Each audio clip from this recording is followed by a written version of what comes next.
Good afternoon. You with the Pulse. While the pass rate dropped by 5 percentage points, many matrics made it through, despite the difficult and challenging year that 2020 was.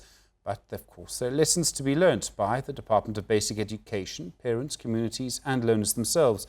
So what can we expect from this year, the class of 2021? Professor Sarah Gravett is Executive Dean at the Faculty of Education at the University of Johannesburg. Professor Gravett, good afternoon to you. What lessons can we learn from last year for the class of 2021, who may also lose really quite a large number of school days this year after already losing school days in grade 11? Yeah. Positive is what we can learn is the importance of resilience, and we've seen that in action. The importance of collaboration. If everybody puts their minds to it and their hands to it, much can be accomplished. And the importance also of commitment. We saw many teachers walking the extra mile, many children walking the extra mile.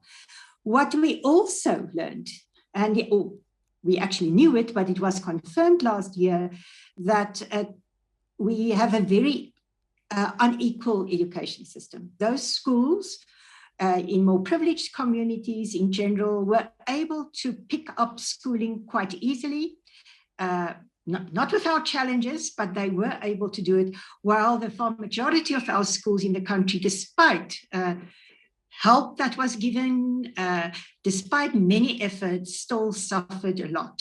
They were simply not able to continue with teaching and learning in the way that one would have wanted for the children of the country. And I think we also learned that technology is important and technology can assist, and online learning can assist, but it's not the panacea for all educational ills.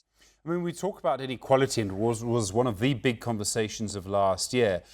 And I have to say, after a pandemic, there's still, I think, 2,000 schools in the Eastern Cape that don't have proper sanitation. I sort of kind of wonder if it'll ever happen.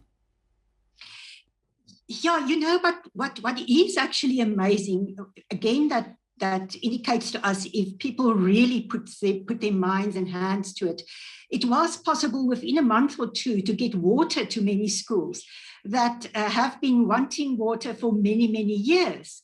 So one is astonished about what can happen if there is indeed a strong effort, if there is accountability, and that is probably what is lacking in many cases. There's not real commitment and real accountability involved, and that I think is a huge difficulty in our education system.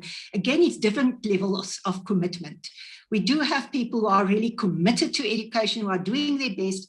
And then, unfortunately, we have many who should not be in education, in districts, in some of the education departments.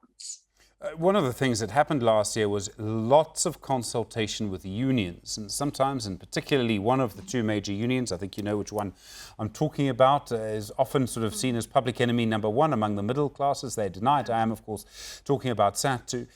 Do you expect there to be some sort of change in the relationship between unions? I mean, are we seeing that in some cases there's a more constructive role coming through? Well, many of the unions are playing a very constructive role. Let's be very clear. So let's not say in general that the unions are not playing a constructive role. And SATU even also at times. One finds it's puzzling that when one hears them on one platform and then again on another platform, whether it is the same union. So they could actually also play a very constructive role. But I must also say what the Department of Basic Education did very well last year was also consultations with the broader public. And they used the National Education Collaboration Trust to have these consultations. And I thought that was really a positive. I mean, what it really boils down to is the sort of old expression that it takes a village to raise a child. The pandemic really demonstrated that once again. Oh, absolutely.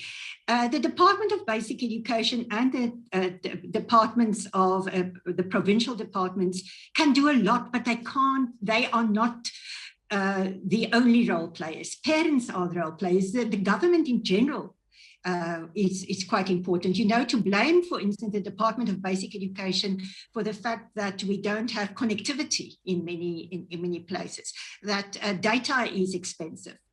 One should also understand that the Department of Basic Education must improve without a doubt on many levels, but it's not just their role to work towards improvement in education in the country. If you look at the matric results, you see that the Northern Cape came last. I understand the particular issues there. You see that the Eastern Cape came second last. I think Limpopo also battling. And I mean, it's the same places again and again. And we understand, particularly the Eastern Cape, rural province, poor province, a history of two homelands as well. The same in the Northern Cape to an extent. Do we need to have a concerted national effort? Do we need to change something? Do we need to do something? I mean, everyone wants to do something dramatic. It really requires sustained work over 5 to 10 years. What's it going to take to bring those schools, those provinces up to speed with the rest? You are quite right. Those are challenging provinces due to poverty, due to the rurality of those provinces. One shouldn't underestimate that. I don't know these provinces very well, so one can speculate, but I think the speculation is probably holds truth. That the leadership might not be as good as one would want in those provinces. And I'm talking about provincial leadership, but more particularly the leadership in districts. Where you find that schools are functioning well, you will find there is strong leadership in the districts. People take their roles as district directors very seriously, and there is a concerted effort to work with schools to improve schools. So my sense is that is probably where there is a major issue. But let's also not underestimate the influence of poverty and of rurality. But if one looks also at the Free State, also rural areas, and they seem to be able to improve. And what one hears is that the leadership is strong there. Professor Sarah Gravett, thank you, Executive Dean at the Faculty of Education at the University of Johannesburg. Do appreciate the time tonight.